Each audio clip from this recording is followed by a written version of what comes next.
Welcome back to the channel. My name is Thomas Fletcher and I'm the host of both the Military Social Work Network and the LCSW Network.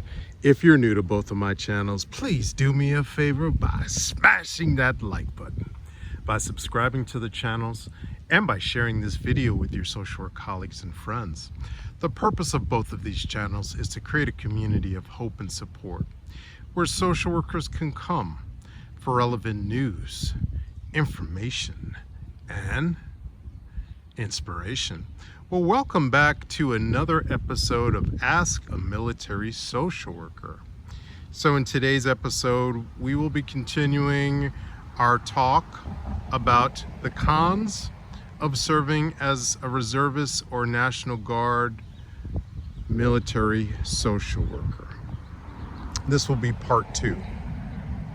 So in our first part, we covered 8 cons or downsides or negative aspects of serving as a National Guard or reservist military social worker.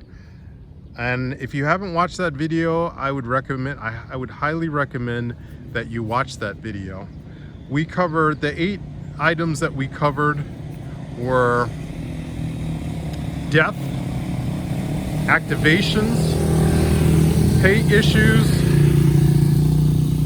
multiple websites, defense travel system, missing important personal gatherings, civilian job loss, and potential loss in civilian compensation during active duty orders. So in this part 2, we're going to cover some different cons or downsides.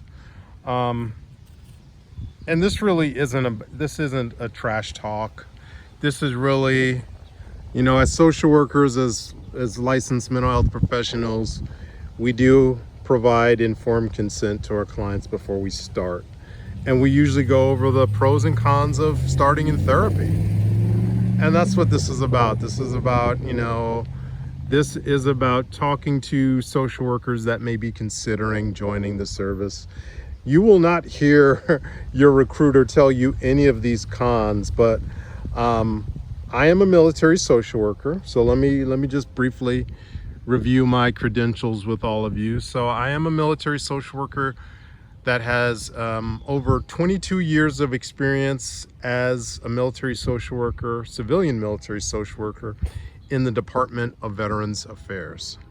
And I have over 14 years of experience as a uniformed military social worker in the reserve components of the U.S. Army, serving in both the California Army National Guard for over 11 years, and now currently serving in the U.S. Army Reserves for almost 3 years. Okay. And my regular disclaimer, this video is not being endorsed, sponsored, or promoted by any governmental or military agencies, and the views and opinions stated in this video are mine alone.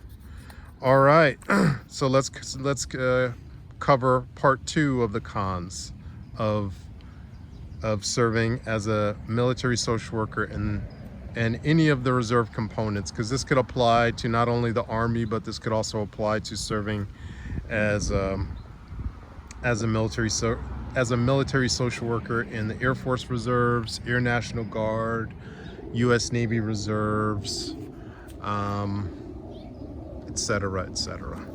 So the first one I identified for this video is annual training requirements. So annual training requirements are usually 2 weeks. Usually they're in the summer, but they could really happen any time of the year, where you are put on active duty orders for training. And depending on what type of unit you're in, you could be staying in the field. And during my 11 years in the California Army National Guard, we did a lot of field annual trainings where we set up the big tents and we were sleeping on cots. And it's good training. Don't get me wrong, it's good training for whenever you may get activated or deployed and you have to travel downrange. But it's something just for you to be aware of. And you know, especially if you're serving in the Army, the accommodations are not going to be what you're used to, especially if you're not prior enlisted. If you're in the Air Force, we kind of joke about, you know, and the Air Force, they make the same jokes about how Army posts are not up to their standards, right? So there's always jokes about how Air Force has to stay in the Marriott or the Hilton. So if you are in the Air Force, the accommodations will be at a higher level than that they would be in the Army. That's fact. That's fact. But aside from the accommodations, I kind of talked about this in part 1. Depending on where you are working as a civilian, you may again experience a loss in compensation during those 2 weeks. I have talked about a benefit of being a dual federal social worker, and that benefit is paid military leave. So if you are a civilian working in any federal agency and you're a reservist or National Guard service member, you may not experience that loss in compensation. In fact, you would be double dipping, right? But if you are in private practice, let's say you're in a solo private practice as an LCSW and you don't have a partner, you don't have associates, you're going to lose money those 2 weeks that you're on active duty annual training orders, right? I've worked with a psychiatrist in my current unit, and he has a solo practice, and when he has to do annual training, he's losing money, right? He doesn't get paid military leave from his practice, right? So that is definitely a con if you're not a federal employee, civilian federal employee, when attending annual trainings. Okay. The next con that I've identified in this video is annual periodic health assessments, PHAs. So why do I say this is a con? In some units, you may be able to experience your PHA during TPU training or in active duty training, MDA training on the National Guard side. And in that situation, this is not a con, because they're gonna do your, depending on your age, you may have to do fasting labs. But they're going to check your eyes out, they're going to check your hearing, they're going to do dental. And when your unit is able to bring in the contracting agency, whether it's Leidos or QTC or whatever contractor the Army or the military is using for your particular unit, it's a wonderful thing. But I've experienced over the last couple of years in my current unit that they haven't been able to secure the providers who do the PHAs, and we have to use our own time. We have to take time out from our civilian employment to take care. Matter of fact, I had to do that this past December. I had to take off time from my civilian employment to take care of my PHA, the dental, the vision, the hearing. So that is a con. That is a con, because now you have to take time off from your civilian employment, and if you don't have paid leave from as a federal employee, as a state employee, or as a county employee, that's money that's coming out of your pocket to take care of these mandatory annual periodic health assessments. Okay. The next con that I've identified in this video is potential burnout from working weekends and weekdays continuously. So let me tell you what I mean by that. Generally speaking, when we do IDTs, the inactive duty trainings are usually Friday, Saturday. Sometimes they're Friday, Saturday, Sunday. In some cases, they may be what we call it a MUTA 8, Thursday, Friday, Saturday, and Sunday. And then, you know, at the end of, you know, the military drill weekend, got to go back to work. So in many cases, I may be working 11, 12 days continuously between my civilian employment at the VA and then my Army Reserve weekends. And over time, it accumulates, and you kind of do get tired and fatigued, and maybe not burned out in the traditional sense of being burnt out from working with your patients, but working with your clients. But especially if you, I mean, I have a very long commute in my civilian. One of the pros of my current unit, so I'm throwing in a bonus here. One of the pros, and we'll talk about this in a different video, but one of the pros that I have with my current Army Reserve unit is I live 11 to 12 miles away from that unit. So driving to my IDT weekends is easy. It's my civilian employment, which is, you could call it stressful, because, you know, I usually will spend 2 hours driving home in the evenings. So you add up the weekdays when you're at your civilian work, and then the weekends, and it can be, like I said, it can be 12 days you're working straight. If you don't take precautions. Like this year, I've been intentional about scheduling time off from my civilian employment after, you know, a long, you know, after working 10 days straight, 11 days straight. I mean, that's still a lot. That's still a lot. But in the past, I didn't do that. In the past, I would just suck it up, you know? So that's definitely a con that you have to be aware of if you're really thinking about signing up to be a reservist or National Guard service member, military social worker.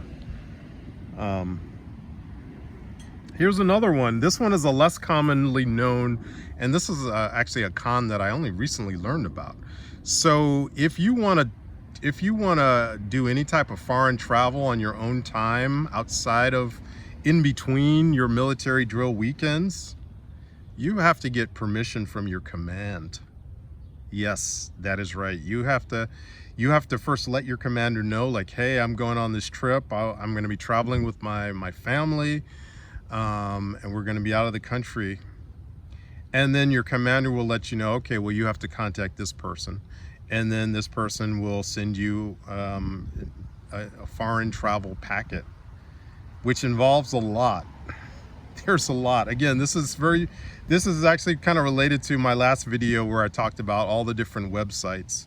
You know, there's trainings that you have to complete. You have to complete an anti-terrorism training, a survival, evasion, resistant, escape, SERE, S-E-R-E. You have to complete that training. You have to complete a risk assessment worksheet. You have to go through the Department of State travel advisory. There's a lot of things, and it's actually discouraging. But you need to know that if you enjoy international travel frequently, then you might want to even reconsider joining the reserves, because you will have to notify your command, and then you will have to complete the paperwork. And I don't know what they would do if you didn't tell them, but let's say you got in trouble overseas, and you know, that could really hurt you if you didn't notify and you didn't fill out all the paperwork. So that's definitely, it might not be a common, you know, not everybody may be into international travel, but it's something to know if you're really thinking about joining as a reservist or a National Guard service member. And, you know, if you're active duty, you have to fill out similar paperwork, but, you know, they call it going on liberty. So it's kind of the same in both areas, but it's something you need to know.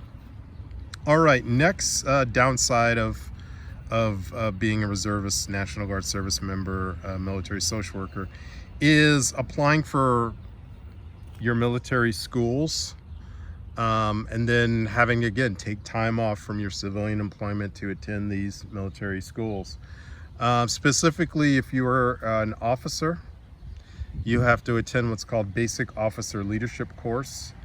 For reservists and National Guard service members, that's about 3.5 weeks down at Fort Sam, Joint Base Sam Houston in Texas, San Antonio, Texas. Actually, Joint Base San Antonio is what they call it now, but you know, if you're old school, you know it as Fort Sam, right? But it's actually occupied by the Army and the Air Force, right? That's why it's a joint base. So Basic Officer Leadership Course is your first professional military education coming in as a social worker. Your next level of professional military education will be Captain's Career Course, which is also at Joint Base San Antonio, specifically taught next door at Trinity University. And then after that, your next professional military education is ILE, right? So when you become a major, you know, if you plan to promote to the next rank, which would be Lieutenant Colonel, and beyond that, you need to complete the different levels of ILE. And within all of these different trainings, there's different phases. So phase 1, you usually have to complete 80 hours of distance learning. And again, that's more time that you may not get paid for, but they say you can get retirement points for completing phase 1. When I was in the Guard, I never was able to make that happen. But they say you can do that. You know, you can ask your unit to put in for retirement points for completing correspondence courses. But again, that's again time that you're going to have to do on your own for those phase 1 distance learning courses.